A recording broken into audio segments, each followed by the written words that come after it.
Hello, good morning. Welcome to my vlog. Pang-apat na araw ko dito sa amin, guys.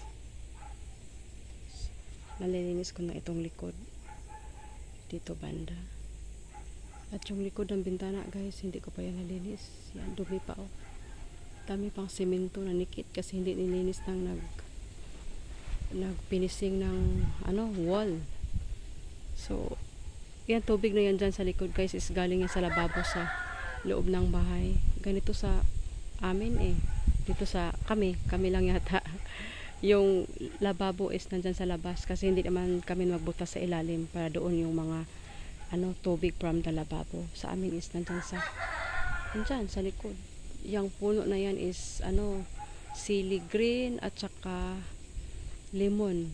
Maraming lemon sa baba pero hindi naman sila gumagamit ng lemon.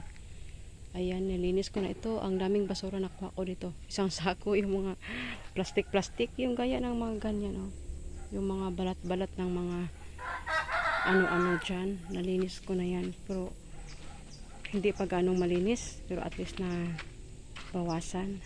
So, ito yung labas, guys. Nagsisiga sila lagi dyan araw-araw or tuwing hapon kasi maraming lamok. So, dyan sila nagsisiga. Pausok. So, yan yung palay na ipapagiling ngayon. At wala pang motor, papagiling pa lang. Pag dumating yung kapatid ko na saan yung nagpunta, nag-alaga ng mga manok kasi yon. Nag-alaga siya ng manok, guys, yung may-ari ng mga manukan, tapos sinasahuran siya every month. So, yun yung kanyang trabaho. So ito yung labas namin. Marami pa ring sampay. Andyan yung mga sapatos sa bubong, guys. Sapatos ang anak ko nandyan sa bubong. Ganun. Dito malinis na dito. Winalis ko na ito kanina. Kaso nga lang, hindi ako makalapit doon banda sa may pwesto ng sili. Yan sili. Ang laki ng puno ng sili kasi nangaaway ang manok. Ang sakit. Yan nakasugat pa ako dito. Inaway ako ng manok. Hinataw ako. Pati yung paa ko may sugat. Hinataw ako ng manok na yan. Sabi ko, bad ka kasi nang away ka. Matapang daw talaga yung klaseng manok. Siya nang aaway. So, dito ako nagdadamo kaninang umaga, guys. Yan dito ako nagdadamo. Ang dami kong damo nakuha dito at nagwalis. Nagtanim ako dito ng kanina, ng ampalaya. Kasi bumili ako ng seeds kahapon sa palengke. So ito hindi ko pa natapos nagdadamo, kaya madumi yung kamay ko kasi nagdadamo ako dito. Yan, tinanggalan ko yung mga damo. Ito pala, guys, is yung bahay ng lola ko na wala nang nakatira kasi namatay na sila pareho ng lolo ko. At yun, nasira ng ulit. Ganun na yung itsura. Pero andyan pa yung kapatid ko nakatira sa sala. Naglatag siya ng malaking katri.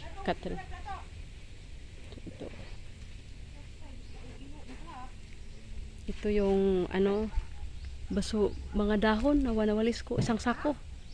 Yung mga dahon na walis ko dito, dahon ng guyabano, avocado at saka bayabas. Yan yung nakuha kong mga dahon. Nakapagsampay na ako kanina umaga, guys, ay nakapaglaba. Itong sampay na to is sa akin. Doon yung mga sampay doon sa likod is mga basahan daw yan. Mga basahan, sabi ng nanay ko. At ayan, guys, yung mga sampay nila dyan. Kasi dito sa probinsya panay ulan.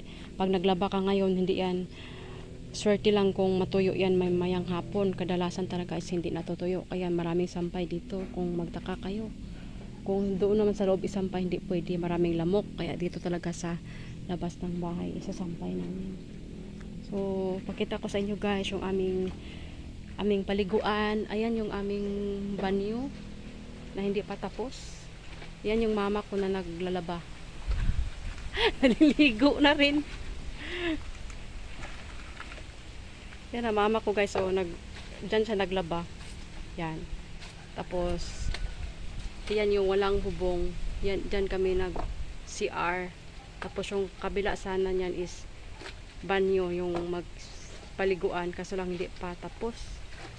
So pinagtiyagaan muna yan ganyan. Yung mga basahan sa loob ng bahay. At ito naman dito guys, so hindi pa to tapos guys.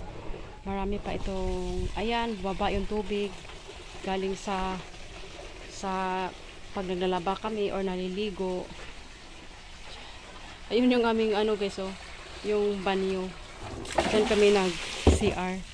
Ito yung labas, taming gabi-gabi dyan. So, ganyan. Yan, ito din yung likod.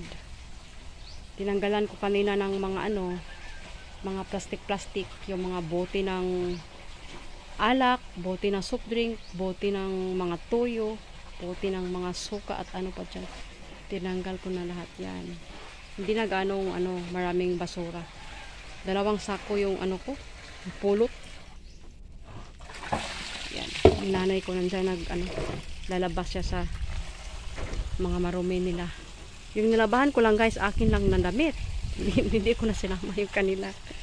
Sakit ng baywang ko, ano ka dyan, maka ano ba? Sakit yung baywang ko, makatawag ito, makaupo sa simento.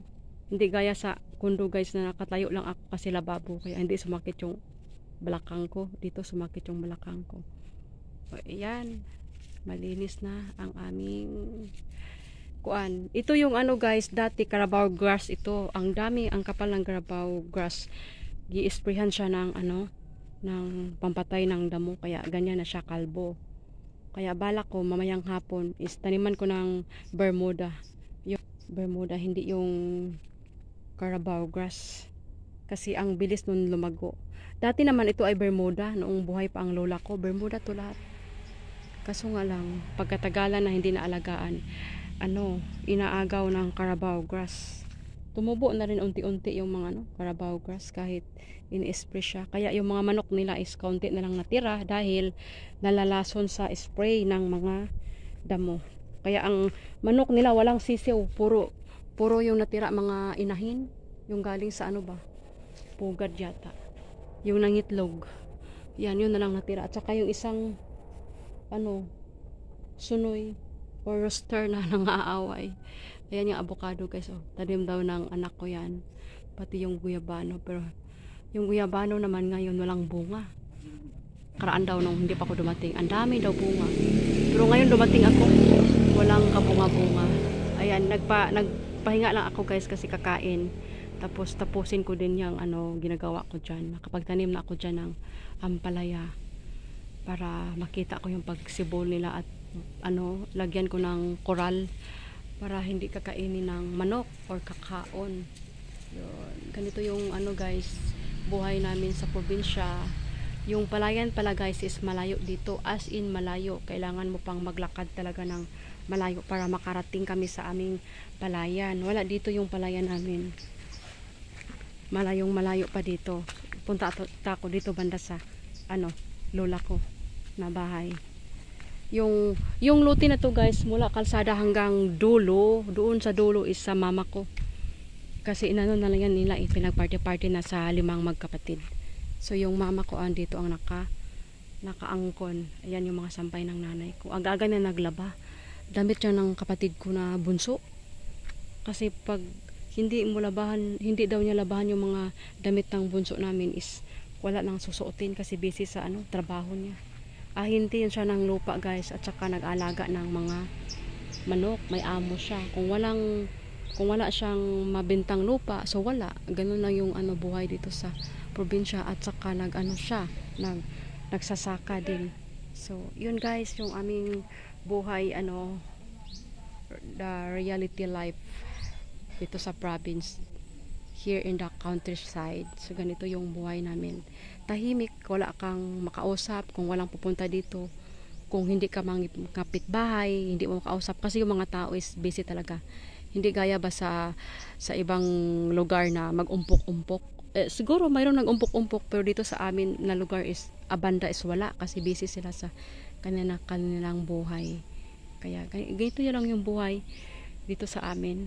Boring din.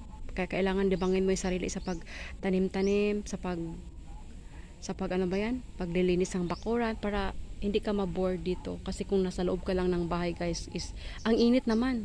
Kaya ang ginagawa ko is punta ako sa babaw or sa taas. Doon sa mga pinsan ko, yung kahapon doon ako nag-live. May wifi sila doon. Kami wala kaming wifi. Kaya nakikunik ako sa kanilang wifi doon sa mga bata. Kaya yan, hanggang dito na lang kasi medyo mahaba na yung aking yaw-yaw, aking shared.